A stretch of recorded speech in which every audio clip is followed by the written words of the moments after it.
നമുക്ക് മുഴുവനും തരാഞ്ഞത്? ദൈവം നമ്മളുമായിട്ട് ഒരു ഐക്യത്തിൽ ജീവിക്കാൻ എന്നാണ് നമ്മൾ സൃഷ്ടിച്ചത്. മനുഷ്യന് ദൈവവുമായിട്ടുള്ള ഐക്യത്തിൽ ജീവിക്കാൻ വേണ്ടിയാണ്. മനുഷ്യനെ സൃഷ്ടിച്ചപ്പോൾ തന്നെ അവൻ ദൈവവുമായിട്ടുള്ള ഐക്യത്തിൽ ജീവിക്കേണ്ടവനായിട്ടാണ് സൃഷ്ടിച്ചിരിക്കുന്നത്. അവൻ സ്വയം ആ ഐക്യത്തെ മുറിച്ചു. അതാണ് ഉത്ഭവപാപം. ഇത് ദൈവത്തിന് അറിയാമായിരുന്നു. അതുകൊണ്ട് ദൈവം അതിനു മുൻപേ തന്നെ അവനെ നേടുന്നതിനുള്ള രക്ഷാകര പദ്ധതി ഉണ്ടാക്കി. ലോകസ്ഥാപനത്തിന് മുമ്പ് തന്നെ ക്രിസ്തുവിൽ വിളിക്കപ്പെട്ടവരാണ് നമ്മൾ എന്ന് പൗലോസ് പറയുന്നത് അതാണ്. ദൈവം മനുഷ്യന്റെ പാപത്തെ മുൻകൂട്ടി കണ്ടുകൊണ്ട്, മനുഷ്യ നീ പൊടിയാകുന്നു, ആ പൊടിയിൽ നിന്ന് തന്നെ മനുഷ്യനെ സൃഷ്ടിച്ചത് അവന് എത്ര വലിയ പാപം ചെയ്താലും അതിൽ നിന്നും വിമോചിപ്പിക്കാനുള്ള പ്രസാദവരം ദൈവത്തിന് ഉള്ളതുകൊണ്ടാണ്. ഏതുപോലെ നമ്മുടെ വീട്ടിൽ ഇത് കണ്ട്, ഇവിടെ നല്ല മനോഹരമായ മിനുസമുള്ള നിലം, ഇതിനേക്കാളും വെള്ള ഫ്ലോറാണ്, മാർബിൾ ഫ്ലോർ നമ്മുടെ വീട്ടിലുണ്ട്. നമ്മുടെ മോള് പുറത്തുനിന്ന് കുറെ ചെളി വാരിക്കൊണ്ടുവന്ന് കളിക്കണം. അപ്പം പറഞ്ഞു, ഇത്രയും നല്ല മിനുസുള്ള മത് നീ ചെളി വാരി കളിക്കണോ? അപ്പൊ അമ്മ പറഞ്ഞു, അത് സാരമില്ല, കളിക്കട്ടെ, അത് കഴിയുമ്പോ ഞാൻ അത് വിശദീകരിച്ചോളാം. സാരമില്ല, എന്നാ ചെയ്യലാവട്ടെ. ഇതാ വാസ്തവത്തിൽ സംഭവിച്ചത്. മനുഷ്യൻ അവന്റെ പൊടി പോലെയുള്ള ബലഹീനതകൾ അനുസരിച്ച്, പക്ഷെ അവന് ദൈവം ഒരു സ്വാതന്ത്ര്യം കൊടുത്തിരിക്കുന്നത് കൊണ്ട് ആ ശിശുതുല്യമായ സ്വാതന്ത്ര്യത്തോടെ അവൻ കുറെ കാര്യങ്ങളൊക്കെ അവിടെ നടത്തി. പക്ഷേ അതിൽ ഉപരിഭാഗവും തെറ്റായിരുന്നു. ആ തെറ്റ് അവൻ അറിയാനുള്ള ജ്ഞാനം അന്ന് ഉണ്ടായിരുന്നില്ല. അപ്പൊ യഥാർത്ഥമായ ആദ്യ പാപം എന്നത് ജ്ഞാനത്തിന്റെ കുറവായിരുന്നു. ജ്ഞാനത്തിന്റെ കുറവായിരുന്നു, അറിവിന്റെ കുറവായിരുന്നു. എന്തിന്റെ അറിവിന്റെ കുറവ്? നന്മ തിന്മകളെ തിരിച്ചറിയുന്ന അറിവിന്റെ കുറവ്. ഒന്ന് പറഞ്ഞ എല്ലാവരും ഒന്ന് കരം ഉയർത്തി പറഞ്ഞ്, നന്മ തിന്മയെ തിരിച്ചറിയുന്ന അറിവിന്റെ കുറവ്. അത് എളുപ്പം മനസ്സിലാകാൻ, പിശാച് വന്ന് ഹവ്വായോട് പറയാണ്, നീ ഇത് ഭക്ഷിക്കുകയാണെങ്കിൽ നീ ദൈവത്തെ പോലെ ആകുമെന്ന് പറഞ്ഞപ്പോൾ ഹവ്വ പറഞ്ഞു, അയ്യോ, ഇത് തൊടുക പോലും ചെയ്യരുതാണ് കർത്താവ് പറഞ്ഞിരിക്കുന്നത്, ഇത് ഭക്ഷിക്കുന്ന നിമിഷം ഞങ്ങൾ മരിക്കുമെന്ന് പറഞ്ഞിട്ടുണ്ട്. അപ്പോൾ ഉടനെ പിശാച് പറഞ്ഞു, നിങ്ങൾ മരിക്കില്ല. നോണയല്ലേ പറഞ്ഞത്? മറിച്ച് അത് കേട്ടപ്പോ അങ്ങനെയെങ്കിൽ അപ്പോ ആ പഴം വളരെ രുചികരമാണെന്ന് അവൾക്ക് തോന്നി. പക്ഷെ ആ നിമിഷത്തില് ഹവ്വയ്ക്ക് ഈ ജ്ഞാനമുണ്ടായിരുന്നുവെങ്കിൽ അവൾ എന്ത് ചെയ്യണമായിരുന്നു? ഒരു മിനിറ്റ്, ഞാനൊന്ന് കർത്താവിനോട് ചോദിക്കട്ടെ കേട്ടോ, ഞാനൊന്ന് കർത്താവിനോട് ചോദിക്കട്ടെ എന്ന് തോന്നിയോ? അവൾക്ക് തോന്നിയോ? അവിടെയാണ് തെറ്റ്. ഈ തെറ്റല്ലേ ഇപ്പോഴും നമ്മൾ ചെയ്തുകൊണ്ടിരിക്കുന്നത്? ആണോ? നമ്മൾ എന്തെല്ലാം കാര്യങ്ങളാണ് നമ്മൾ നമ്മുടെ സ്വന്തം ഇഷ്ടപ്രകാരം തീരുമാനിക്കുന്നത്? നമ്മുടെ കുടുംബത്തിലെ പ്രശ്നങ്ങളുടെ പ്രധാന കാരണം എന്താ? ദൈവത്തോട് ചോദിക്കാതെ, ദൈവത്തിന്റെ ജ്ഞാനത്തിന് വേണ്ടി പ്രാർത്ഥിക്കാതെ, നമ്മുടെ സ്വന്തം അറിവിൽ മാത്രം അധിഷ്ഠിതമായി നമ്മൾ കുറെ കാര്യങ്ങളെല്ലാം ചെയ്തു. ബിസിനസ് ആയിട്ടും അതായിട്ടും ഇതായിട്ടും ഒക്കെ ചെയ്തു. പക്ഷെ അതെല്ലാം പരാജയപ്പെടുന്നു. എന്തുകൊണ്ട് പരാജയപ്പെടുന്നു? ഇതേ തെറ്റ്. ദൈവത്തിന്റെ ജ്ഞാനത്തിനോട് ചോദിക്കാതെ ചെയ്യുന്നതെല്ലാം പരാജയപ്പെടുന്നു. ആ ഉത്ഭവപാപം ഇപ്പോഴും തുടർന്നുകൊണ്ടിരിക്കുന്നു. ഈ ജ്ഞാനത്തിൽ നിന്നും ആ ആദ്യപാപമായ അജ്ഞതയെ ഇതിനാണ് പറയുന്നത് അജ്ഞത. എന്താണ് പറയുന്നത്? അജ്ഞതയെ അകറ്റാൻ വേണ്ടി നമ്മൾക്ക് ജ്ഞാനസ്നാനം ലഭിച്ചിരിക്കുന്നു. നമുക്ക് എന്ത് ലഭിച്ചിരിക്കുന്നു? ജ്ഞാനസ്നാനം ലഭിച്ചിരിക്കുന്നു. കർത്താവീശോ മിശിഹാ തന്നെ ജ്ഞാനമായി വന്നുകൊണ്ട് നമ്മളെ ആ ജ്ഞാനത്തിൽ മുക്കി, ഇനിയെങ്കിലും നിന്റെ കണ്ണ് തുറന്ന് നീ ആ ജ്ഞാനം കൊണ്ട് ജീവിക്കണം മകനെ. അതാണ് ജ്ഞാനസ്നാനം. അന്ധകാരത്തിൽ വസിച്ചിരുന്ന ജനം പ്രകാശം കണ്ടു. എന്ത് പ്രകാശം? ഈ ട്യൂബ് ലൈറ്റാണോ കണ്ടത്? അഥവാ എന്താണ് അന്ധകാരം എന്ന് അവിടെ പറയുന്നത്? അന്ധകാരം എന്ന് പറയുന്നത് അജ്ഞതയാണ്. ദൈവത്തെക്കുറിച്ചുള്ള അജ്ഞത, ജ്ഞാനമില്ലാത്ത അവസ്ഥ. മനുഷ്യൻ മൃഗത്തെയും അല്ലെങ്കിൽ പാമ്പിനെയും മലയെയും മരത്തെയും ആരാധിക്കുന്നു ദൈവമായിട്ട്. മനസ്സിലായല്ലോ? അതെന്താ എന്ന് പറയാ? അജ്ഞത എന്നല്ലേ പറയാ. ആ അന്ധകാരത്തിൽ ഇതാ കർത്താവീശോ മിശിഹാ ലോകത്തിന്റെ പ്രകാശമായിട്ട് അഥവാ ലോകത്തിന്റെ ജ്ഞാനമായിട്ട് വന്നിരിക്കുന്നു. ആ ജ്ഞാനം നമ്മൾ ദൈവത്തെക്കുറിച്ചുള്ള അറിവ് നൽകുന്നു. എന്താണ് നിത്യജീവൻ എന്നത്? ഏക സത്യദൈവമായ അങ്ങയെയും അങ്ങയച്ച യേശുക്രിസ്തുവിനെയും കുറിച്ചുള്ള ജ്ഞാനമാണ്. ഇനി ഈ പാപം ചെയ്തു എന്ന് വിചാരിച്ചുകൊണ്ട് ഇപ്പൊ നമ്മുടെ മക്കള് തെറ്റ് ചെയ്യാറുണ്ട് ഇല്ലേ? വേറൊരു ഉദാഹരണം എടുക്കാം. നമ്മുടെ വീട്ടിലൊരു വേലക്കാരനുണ്ട്. അവനെ വളരെ നാളായിട്ട് നമ്മൾ വിശ്വസിച്ച് നിർത്തിയിരിക്കുകയാണ്.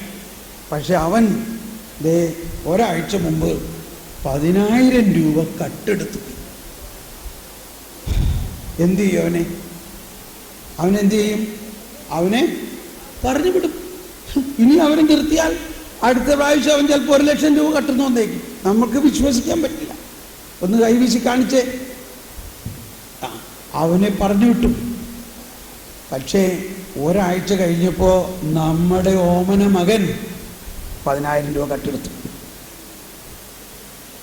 എന്ത് ചെയ്യും? അവനെ പറഞ്ഞു വിടുമോ? അവനെ പറഞ്ഞു വിടാൻ പറ്റുമോ? ചേട്ടന്മാരെ, പറഞ്ഞു വിടാൻ പറ്റുമോ? നമ്മൾ അവനെ വിളിച്ചിട്ട് എന്ത് പറയും? അവന് വിളിച്ചിട്ട് പറയും, എടാ മോനെ നീ എന്താ ചെയ്തേ? എടാ മോനെ ഈ എനിക്കുള്ളതെല്ലാം നിനക്കുള്ളതല്ലേ? നീ ഇത് കട്ടെടുക്കേണ്ട എന്താ ആവശ്യം അല്ലേ? ഇതൊക്കെ നിനക്കുള്ളതാണ്. ഞാൻ ഈ കഷ്ടപ്പെട്ട് വേല ചെയ്തുണ്ടാക്കണതെല്ലാം ആർക്കുള്ളതാ? എൻ്റെ മക്കൾക്കുള്ളതാ. അവനെ പറഞ്ഞു വിടോ? ഇതാണ് ദൈവം ചെയ്തത്. ആദവും ഹവ്വയും തിന്മ ചെയ്തു എന്ന് വെച്ചുകൊണ്ട് അവരോടുള്ള സ്നേഹത്തിന് ഒരു കുറവും ദൈവത്തിന് വന്നില്ല. ഇതൊന്ന് മനസ്സിലാക്കണം. ദൈവസ്നേഹം ഇന്നലെ നമ്മൾ പറഞ്ഞു. ദൈവത്തിന്റെ സ്നേഹം അൺകണ്ടീഷണലാണ്, വ്യവസ്ഥയില്ലാത്തതാണെന്ന് പറഞ്ഞതിന്റെ അർത്ഥം ഇതാണ്. ദൈവം അവരെ അന്വേഷിച്ചിറങ്ങി. ദൈവം അവരെ അന്വേഷിച്ചു. അവരുണ്ടായിരുന്ന സ്ഥലത്ത് ഇപ്പൊ അവരെ കാണാനില്ല. നീ എവിടെയാണ്? അതിനു മുമ്പേ തന്നെ ആദം പറയാണ്, അവിടുന്ന് വരുന്നതിന്റെ കാലൊച്ച ഞാൻ കേൾക്കുന്നുണ്ട് എന്ന് പറഞ്ഞാൽ പാപം ചെയ്തിരിക്കുന്ന അവസ്ഥയിലും ആദത്തിന് ദൈവത്തിന്റെ സ്വരം ശ്രവിക്കാനായിരുന്നു. അങ്ങനെ ദൈവം അവരെ അന്വേഷിച്ചിറങ്ങിയിരിക്കുന്നു. അന്വേഷിച്ച് ഇതാണ് ഈ പുതിയ നിയമം മുഴുവനും കാണുന്നത്. മനുഷ്യൻ ദൈവത്തെ അന്വേഷിച്ച് സ്വർഗത്തിൽ പോയോ? അതോ ദൈവം മനുഷ്യനെ അന്വേഷിച്ച് ഭൂമിയിൽ വന്നോ? എന്താ നിങ്ങൾക്ക് ഇഷ്ടാവണില്ലേ ഈ പ്രഘോഷണം? നിങ്ങൾ വിചാരിക്കുന്നത് ഇതൊക്കെ പറഞ്ഞതുകൊണ്ട് ഞങ്ങളുടെ വീട്ടിലെ പ്രശ്നം വല്ലതൊക്കെ മാറുമോ? എന്താണ് ഇതൊന്ന് കേക്ക്. നിങ്ങൾ ഈ കർത്താവായ യേശുക്രിസ്തുവിൽ വിശ്വസിക്കുക, നീയും നിന്റെ കുടുംബവും സമാധാനത്തിലാവും. ഒന്ന് എഴുന്നേറ്റ് നിന്ന്, എല്ലാവരും ഒന്ന് എഴുന്നേറ്റ് നിന്നിട്ടൊന്ന് കൈവീശി ഒന്ന് സ്തുതിച്ച് യേശുവേ സ്തോത്രം. എല്ലാവരും ഒന്ന് എഴുന്നേറ്റ് നിന്നൊന്ന് സ്തുതിച്ച്. എനിക്ക് മനസ്സിലാവുന്നുണ്ട് നിങ്ങൾക്കിത് ഇഷ്ടാവുന്നില്ല എന്ന്. എങ്കിലും എന്ത് ചെയ്യാം, പരിശുദ്ധാത്മാവെ എന്നോട് നിർബന്ധിക്കുകയാണ്. എനിക്ക് അറിഞ്ഞുള്ള പരിശുദ്ധാത്മാവേ ഞാൻ എന്ത് ചെയ്യണം? ഒന്ന് സ്തുതിച്ച് പ്രാർത്ഥിക്കുക. പരിശുദ്ധാത്മാവേ, ഞങ്ങൾക്ക് ദൈവിക രഹസ്യങ്ങൾ മനസ്സിലാക്കി തരണമേ. പരിശുദ്ധാത്മാവേ, ദൈവിക രഹസ്യങ്ങൾ മനസ്സിലാക്കി തരണമേ. നിത്യജീവനെ കുറിച്ച് ഞങ്ങൾക്ക് അറിവ് നൽകണമേ. എന്നിൽ വസിക്കുന്ന യേശുവേ, ആബാ പിതാവേ, അറിവ് നൽകണമേ, ജ്ഞാനം നൽകണമേ, ജ്ഞാനം നൽകണമേ. Praise the Lord. ഇരിക്കണം, ഇരിക്കണം. ഒരു 10 മിനിറ്റ് കൊണ്ട് ഞാൻ വലിയൊരു കാര്യം നിങ്ങൾക്ക് പറഞ്ഞു തരാൻ പോവുകയാണ്. ഇത് പറയാതെ ഞാനിത് പറയണ്ട എന്ന് വിചാരിച്ചിട്ടും കർത്താവ് പറയാൻ പറയുകയാണ്. അതുകൊണ്ട് നിങ്ങൾ ശ്രദ്ധയോടെ കേൾക്കുക, ശ്രദ്ധയോടെ കേൾക്കുക. ദൈവം ആദത്തെയും ഹവ്വയെയും അന്വേഷിച്ചു വന്നു. കണ്ടപ്പോൾ അവർ പച്ചിലകൾ കൊണ്ടുള്ള വസ്ത്രം അണിഞ്ഞിരിക്കണം കണ്ടപ്പോൾ. അപ്പോൾ നമ്മുടെ പിള്ളേര് മോശമായൊരു വസ്ത്രം അണിഞ്ഞിരിക്കണം കാണുമ്പോൾ നമുക്ക് പ്രയാസം തോന്നുമില്ലയോ? തോന്നോ? എന്നുപോലെ അപ്പൻ ദൈവപിതാവ് പറയുകയാണ്. പിതാവ് അവൻ എന്ത് ചെയ്തു കൊടുത്തു? തുകൽ കൊണ്ട് ഒരു ഉടയാട ഉണ്ടാക്കി കൊടുത്തു. പാപം ചെയ്ത് നഗ്നരായ അവരുടെ നഗ്നത മറയ്ക്കാൻ ദൈവപിതാവ് തുകൽ കൊണ്ട് ഒരു ഉടയാട ഉണ്ടാക്കി കൊടുത്തു. ഉൽപ്പത്തി 3-ാം അധ്യായത്തിൽ 21-ാമത്തെ വചനം വായിക്കാം. എങ്ങനെ തുകൽ ഉണ്ടാക്കിയിരിക്കാം? വായിച്ചോ. എല്ലാവരും കരം ഉയർത്തി. ദൈവമായ കർത്താവ് തുകൽ കൊണ്ട് ഉടയാട ഉണ്ടാക്കി ആദത്തെയും അവന്റെ ഭാര്യയെയും ധരിപ്പിച്ചു. എന്ന് പറഞ്ഞാൽ ഒരു ലെതർ ജാക്കറ്റ് ഉണ്ടാക്കിയിരുന്നു. Leather jacket. കുഴപ്പമില്ല. ലെതർ കൊണ്ട് ഒരു ജാക്കറ്റ് ഉണ്ടാക്കി കൊടുത്തു. ഈ തുകൽ കൊണ്ടുള്ള ഉടയാട എങ്ങനെ ഉണ്ടാക്കി? എവിടെ നിന്ന് തുകൽ കിട്ടി? എങ്ങനെ തുകലുണ്ടാക്കി? ഇതൊക്കെ ചിന്തിക്കണം പുസ്തകം വായിക്കുമ്പോൾ. എങ്ങനെ തുകൽ കിട്ടി അവർക്ക്? ഏതെങ്കിലും ഒരു മൃഗത്തെ കൊന്നു കാണൂലേ? ഏത് മൃഗത്തെ ആയിരിക്കാം തുകലിന് വേണ്ടി കൊല്ലാൻ സാധ്യത?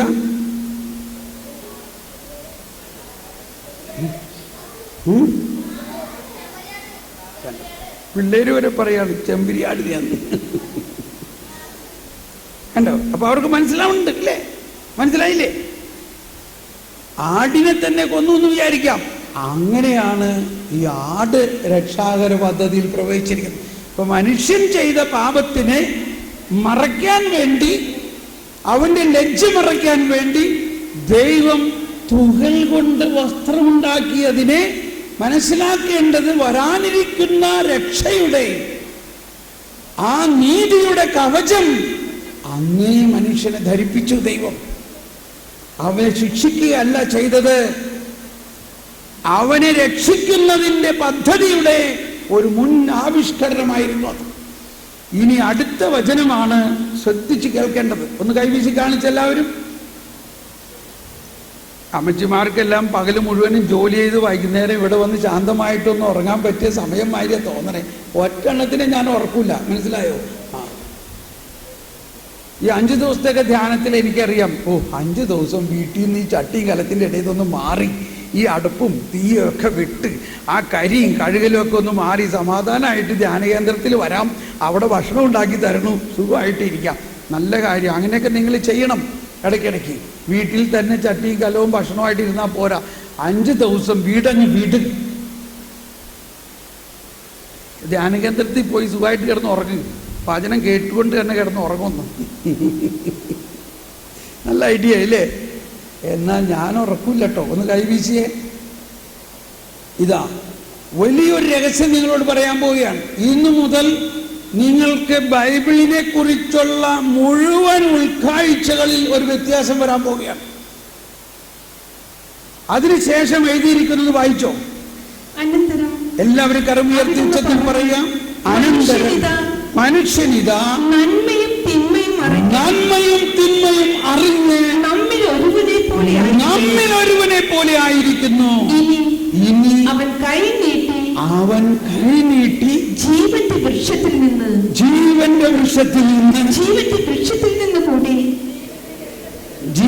വൃക്ഷത്തിൽ നിന്നുകൂടി പറിച്ചു തിന്ന് അമർത്യനാകാൻ ഇടയാകരുത്. കടന്നു കണ്ടിരിക്കും. കർത്താവ് അവനെ ഏതേൻ തോട്ടത്തിൽ നിന്ന് പുറത്താക്കി. മണ്ണിൽ നിന്നെടുത്തവൻ മനുഷ്യൻ മണ്ണിനോട് മല്ലിടാൻ വിട്ടു. നമ്മുടെ നൊയമ്പുകാലം ആരംഭിച്ചപ്പോൾ ഇത് പറഞ്ഞുകൊണ്ട് ആരംഭിച്ചത്, മനുഷ്യ നീ മണ്ണാകുന്നു, നീ പോ മണ്ണിലേക്ക്. ഇതെന്നെ പറഞ്ഞിട്ടാ തുടങ്ങിയത്. അതുകൊണ്ട് വളരെ പ്രസക്തമാണ്. എന്താ ഇവിടെ പറഞ്ഞത്? ഒന്നുകൂടി വായിച്ച അതിന്റെ ആദ്യ ഭാഗം മാത്രം. മണ്ണിന്റെ കാര്യം അവിടെ നിൽക്കട്ടെ. കർത്താവ് അവരെ ഇല്ല അതിനു മുമ്പ്, അതായത് അനന്തരം അവിടുന്ന് പറഞ്ഞു മനുഷ്യനിതാ നന്മയും തിന്മയും അറിഞ്ഞ് നമ്മിലൊരുവനെ പോലെ ആയിരിക്കുന്നു. ഇനി അവൻ കൈ നീട്ടി ജീവന്റെ വൃക്ഷത്തിൽ നിന്ന് പറിച്ചു തിന്ന് അമർത്യനാകാൻ ഇടയാകരുത്. മതി. ഇത് എല്ലാവരും ഒന്ന് കൈവീശി കാണിച്ചേ. ശരിക്ക് ശ്രദ്ധയോടെ കേൾക്കണം, നിങ്ങൾക്ക് എളുപ്പം മനസ്സിലാകും. ഇത് കർത്താവ് പറഞ്ഞു, ഇനി അവൻ കൈനീട്ടി ജീവന്റെ വൃക്ഷത്തിൽ നിന്നെങ്ങാനും ഭക്ഷിച്ചാൽ, ജീവന്റെ വൃക്ഷത്തിൽ നിന്ന് ഭക്ഷിച്ച അവൻ അമർത്യനാനിടയാകരുത്. ഒന്ന്, വേറൊരു വൃക്ഷം കൂടി അവിടെ ഉണ്ടെന്നുള്ളത് മനസ്സിലായില്ലേ? നന്മ തിന്മകളുടെ തിരിച്ചറിവിന്റെ വൃക്ഷം ഒന്ന്. ഇതേതാണിത്? ജീവന്റെ വൃക്ഷം. ഒന്ന് കൈവീശി കാണിച്ചേ. ഈ കൈവീശി തന്നെ ഇരിക്കാൻ നല്ലത്. നിങ്ങളെ പിശാച് ശരിക്കും പിടിച്ചിരിക്കുകയാണ്. ചെറിയൊരു കരുന്നങ്ങ് ഉറങ്ങിപ്പോവുകയാണ്. അങ്ങനെ കൈവീശി തന്നെ ഇരിക്കട്ടോ. എന്നിട്ട് ശ്രദ്ധിച്ചോ. കണ്ടോ, നന്മ തിന്മകളുടെ തിരിച്ചറിവിന്റെ വൃക്ഷം ഒന്ന്. മറ്റൊരു വൃക്ഷം ഏതാണ്? കൈവീശി. മറ്റൊരു വൃക്ഷം ഏതാണ്? ജീവന്റെ വൃക്ഷം. ഇപ്പൊ നന്മ തിന്മകളുടെ തിരിച്ചറിവിന്റെ വൃക്ഷത്തിൽ നിന്ന് ഭക്ഷിക്കരുതെന്ന് പറഞ്ഞത്, അവർ ഭക്ഷിച്ചത് മൂലം അവർ പാപത്തിൽ വീണു. ഒന്ന് കൈവീശി കാണിച്ചേ. ഓക്കെ, എന്ത് സംഭവിച്ചു അവർക്ക്? അവർ പാപത്തിൽ വീണു. ഇപ്പൊ അവരുടെ അവസ്ഥ, കുട്ടികൾ ഉണ്ടായിരിക്കണേ, ഇപ്പൊ അവരുടെ അവസ്ഥ പാപകരമായി, അവരുടെ ആത്മാവ് മരിച്ച അവസ്ഥയാണ്. അത് കൈവീശി കാണിച്ചേ. ഇപ്പൊ അവരുടെ അവസ്ഥ എന്താണ്? അവരുടെ ആത്മാവ് പാപം മൂലം മരിച്ച അവസ്ഥയാണ്.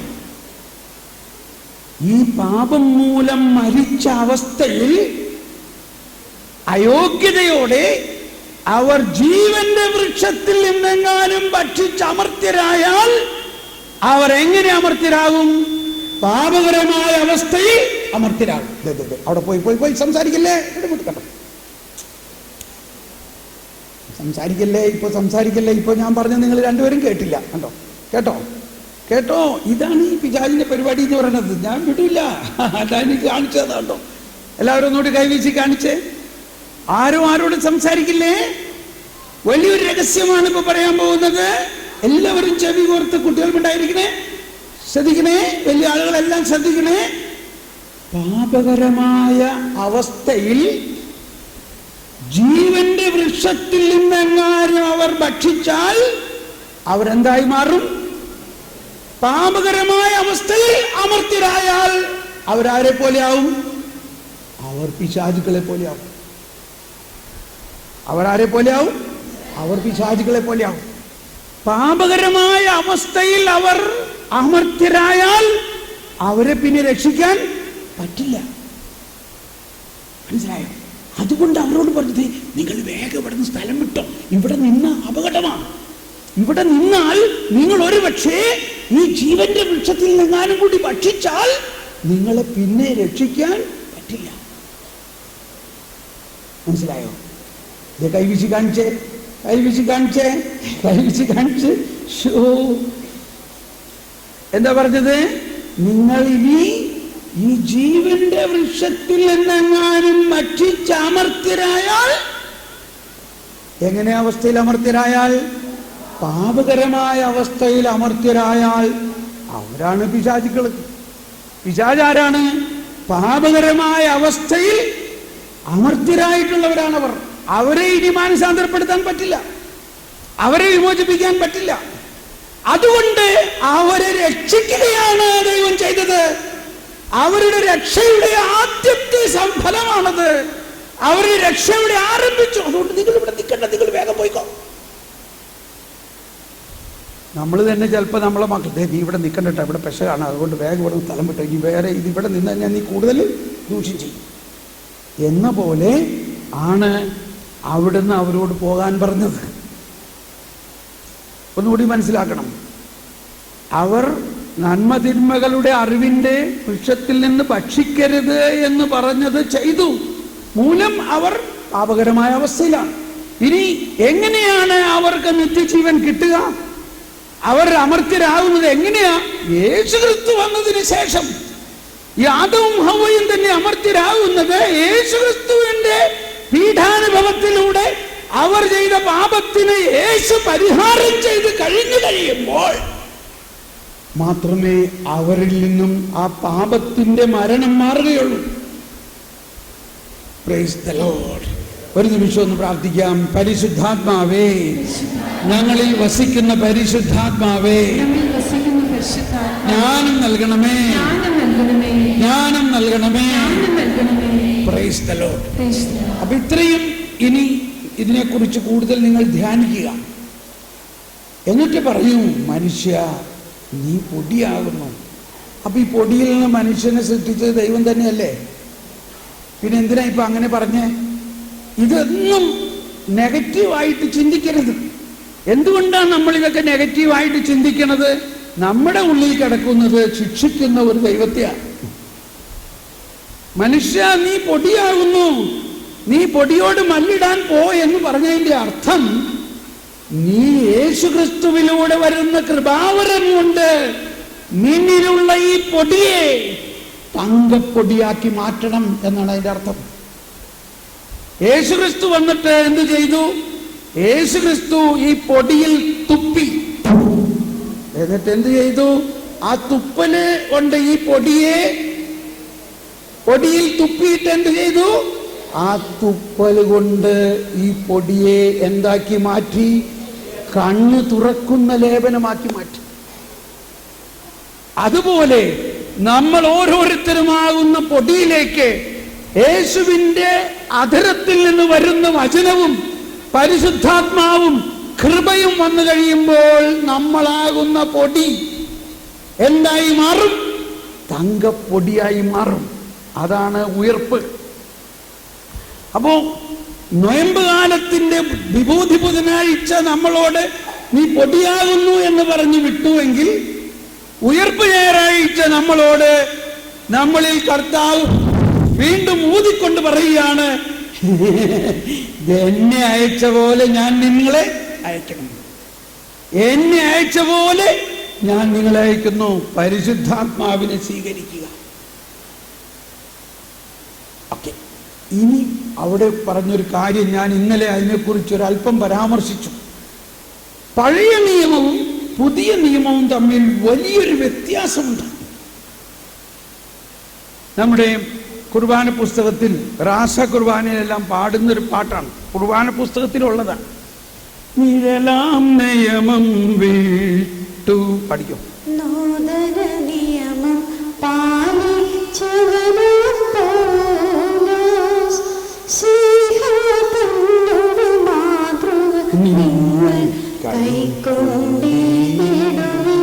എല്ലാവരും ഒന്നുകൂടി കേട്ടത്.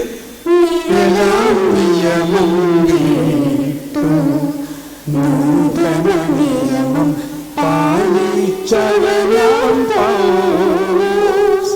ശ്ലീഹാതന്റെ മാതൃക നിങ്ങൾ കൈക്കൊണ്ടിടുവിൻ. ഇസ്രായേലിൻ ശൗലിനെയ നാഥൻ പരിചയമിതി. തിരുസഭതൻ തീക്ഷ്ണതയേറും മാതൃക നല്ല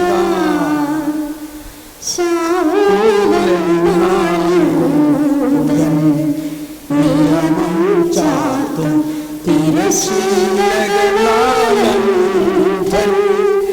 നിശിഹായവനിൽ തന്നിയമത്താൽ കാഴ്ച പകർന്നു. സ്നേഹമുള്ളവരെ, വളരെ അടിസ്ഥാനപരവും എന്നാൽ മനസ്സിലാക്കാൻ നമ്മൾ ഇന്നേവരെ ശ്രമിക്കാത്തൊരു കാര്യമാണ്. നമ്മളെ പണ്ടും ധ്യാനിപ്പിക്കുമ്പോൾ നമ്മളെ തലയോട്ടിയും പെല്ലുമൊക്കെ കൊണ്ടുവന്ന് നമ്മളെ പേടിപ്പിച്ചിട്ട് കുമ്പസാരിപ്പിക്കുകയായിരുന്നു ചെയ്തിരുന്നു. ഞാനൊക്കെ അങ്ങനെയാണ് കുമ്പസാരിച്ചിട്ടുള്ളത്.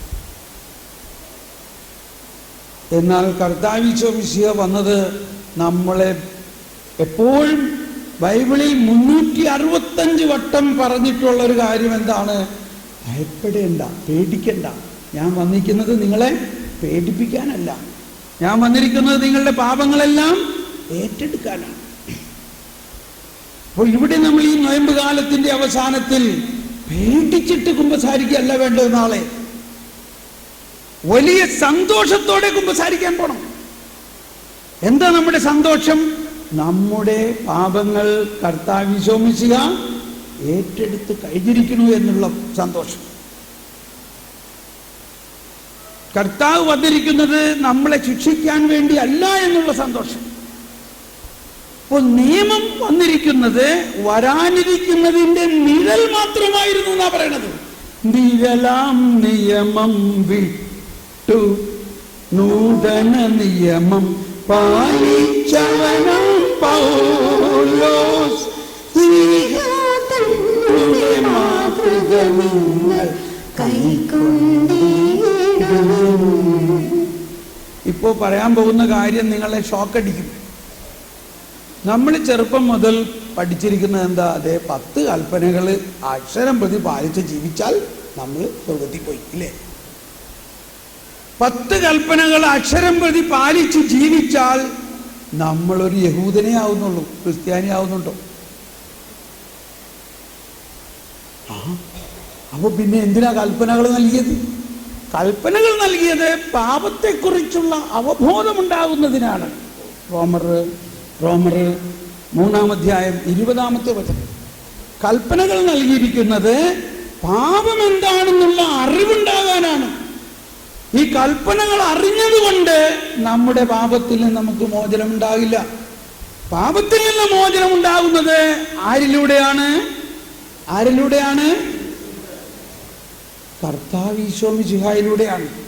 ഭൂലോക പാപങ്ങൾ നിൽക്കുന്ന ദൈവത്തിന്റെ പിരാട്ടിക്കുട്ടിയായ തമ്പുരാനെ ഞങ്ങളുടെ പാപങ്ങൾ കൊടുക്കണമേ, ഇല്ലേ? അപ്പൊ ഭൂലോക പാപം നീക്കുന്ന കർത്താവ് ഈശോ മിശിഹ നമ്മുടെ പാപങ്ങൾ ഏറ്റെടുത്തുമ്പോഴാണ് നമുക്ക് പാപമോചനം ഉണ്ടാകുന്നത്. കൽപ്പനകൾ നമ്മൾ പാലിക്കുന്നതിലൂടെ അല്ല. നിയമം അനുഷ്ഠിക്കുന്നത് കൊണ്ട് ഒരുവനും അവിടുത്തെ സന്നിധിയിൽ നീതീകരിക്കപ്പെടുകയില്ല. നിയമം വഴി പാപത്തെക്കുറിച്ച് ബോധമുണ്ടാകുന്നു എന്നേ ഉള്ളൂ.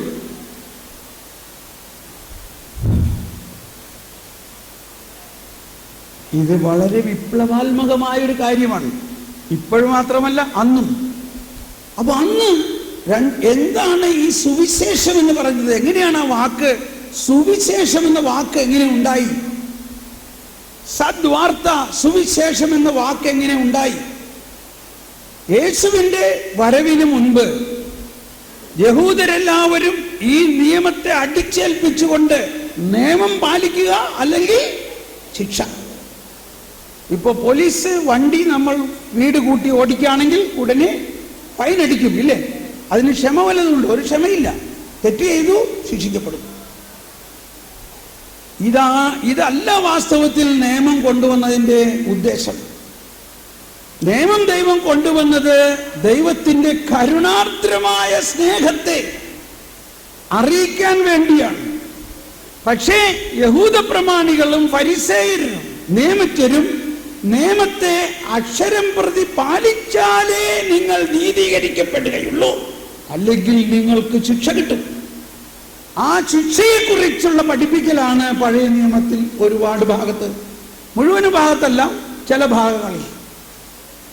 അത് മാത്രം പ്രഘോഷിച്ചുകൊണ്ട് അവർ ജനങ്ങളെ സിനഗോഗുകളിൽ വിളിച്ചു കൂട്ടിയിട്ട് ഇന്ന നിയമത്തിനെ പാലിച്ചില്ലെങ്കിൽ ഇന്ന ശിക്ഷയാണ്, ഇന്നത് പാലിച്ചില്ലെങ്കിൽ ഇന്ന ശിക്ഷയാണ്, ഇങ്ങനെ പറഞ്ഞ് പറഞ്ഞ് പറഞ്ഞ് പറഞ്ഞ് അവരെ ഭാരം കൊണ്ട് നിറച്ചു. അവർ ആ നിയമത്തിൻ്റെ ഭാരത്തിൽ നിൽക്കുമ്പോഴാണ് അവർക്ക് ഈ ഭാരം താങ്ങാൻ പറ്റുന്നില്ല. കാരണം അവർക്ക് വിമോചനത്തിനൊരു വഴി കാണുന്നില്ല. അവർക്ക് സ്വയം മറ്റൊരാളോട് ക്ഷമിക്കാൻ പാടില്ല, അവർ ശിക്ഷിക്കണം. ഞായറാഴ്ച ദിവസം, സാബത്ത് ദിവസം ഒരുവൻ വിറക് പിറക്കി, സംഖ്യയുടെ പുസ്തകത്തിലുണ്ട്. ഉടനെ 4 ആളത് കണ്ടപ്പോൾ അവനെ പിടിച്ചു. 2 സാക്ഷികൾ മതി അവനെ ശിക്ഷിക്കാൻ. 2 സാക്ഷികളുണ്ട്. ഇവൻ ഞായറാഴ്ച വിറക് പിറക്കുന്നത് കണ്ടു, പിടി, അവനെ പിടിച്ചു കൊണ്ടുവന്നു. ന്യായാധിപന്മാരുടെ അടുത്ത് ഹാജരാക്കി. അവർ പറഞ്ഞു, നിങ്ങൾ വലിയ തെറ്റാ ചെയ്തത്, ഇതിന് വലിയ ശിക്ഷയുണ്ട്. എങ്ങനെ ശിക്ഷിച്ചു? പുറത്തു കൊണ്ടുപോയി കല്ലെറിഞ്ഞ് കൊന്നു അവരെ. ഇതായിരുന്നു നിയമം. അങ്ങനെ തന്നെ അവർ പറഞ്ഞു പറഞ്ഞ് സിനഗോഗിൽ അവരെ ഭാരപ്പെടുത്തുമ്പോൾ ഇതാ ആ സിനഗോഗിൽ മറ്റൊരു റബ്ബായി വരികയാണ്. കർത്താവ് ഈശോ വന്നിട്ട് പറയുകയാണ്. ആ റബ്ബായിമാര് പോയി കേട്ടോ, ഈ പറഞ്ഞ പഠിപ്പിച്ചു. എന്നിട്ട് ഈശോ പറയാണ്, നിങ്ങളുടെ ആ ഭാരം, അധ്വാനിക്കുന്നവരും ഭാരം ചുമക്കുന്നവരുമായ നിങ്ങൾ എൻ്റെ അടുത്ത് വരുവിൻ, എൻ്റെ അടുത്ത് വരും. അവരെ വിട്ടേക്ക്, എൻ്റെ അടുത്ത് വരുവിൻ. ഞാൻ നിങ്ങളുടെ ആ ഭാരം ഏറ്റെടുക്കാം. ഞാൻ വന്നിരിക്കുന്നത് നിങ്ങളുടെ ആ പാപത്തിന്റെ ഭാരത്തെ ഏറ്റെടുക്കാൻ വേണ്ടിയാണ്. ഇത് കേൾക്കുമ്പോൾ നമുക്ക് തന്നെ ആശ്വാസം തോന്നുന്നുണ്ടോ? ഇത് കേട്ടപ്പോൾ അവർ അന്യോന്യം പറയാൻ തുടങ്ങി, ഇതൊരു സദ്വാർത്തയാണല്ലോ, ഇങ്ങനെ ഒരു സുവിശേഷം ഇന്നേവരെ കേട്ടിട്ടില്ലല്ലോ. Praise the Lord. മനസ്സിലായോ?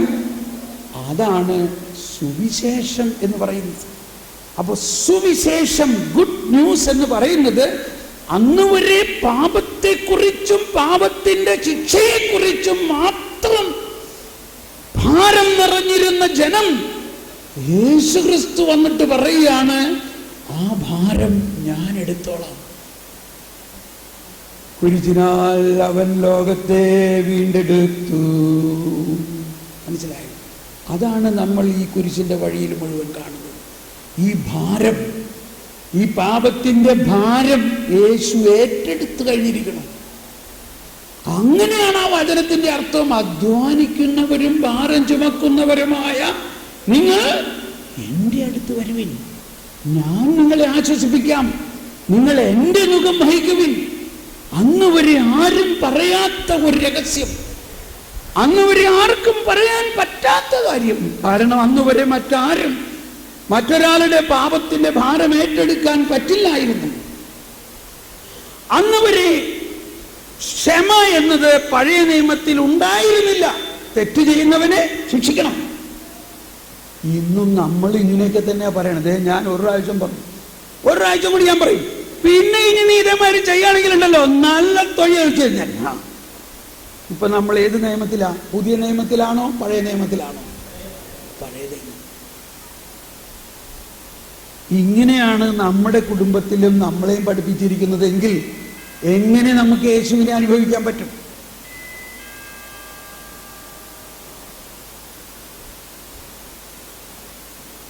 ഇത് തന്നെയാണ് പത്രോസ് ഈശോനോട് ചോദിച്ചു. അപ്പൊ ഈശോ വന്നിട്ട് പഠിപ്പിക്കുകയാണ്, നിങ്ങൾ മറ്റുള്ളവരോട് ക്ഷമിക്കുക. ക്ഷമിക്കുക എന്നൊരു കാര്യം പഴയ നിയമത്തിൽ ഉണ്ടായിരുന്നില്ല. ഒന്ന് കൈവച്ച് കാണിച്ച എല്ലാവരും. എന്റെ ദൈവമേ, ഈ ഉറക്കപ്പിശാചേ ഒന്ന് പോയെടുത്തു. ഇതെന്തെല്ലാവരും ഇന്ന് ഉറങ്ങണേ. ക്ഷമിക്കണേ കർത്താവേ, എന്നോട് ക്ഷമിക്കും.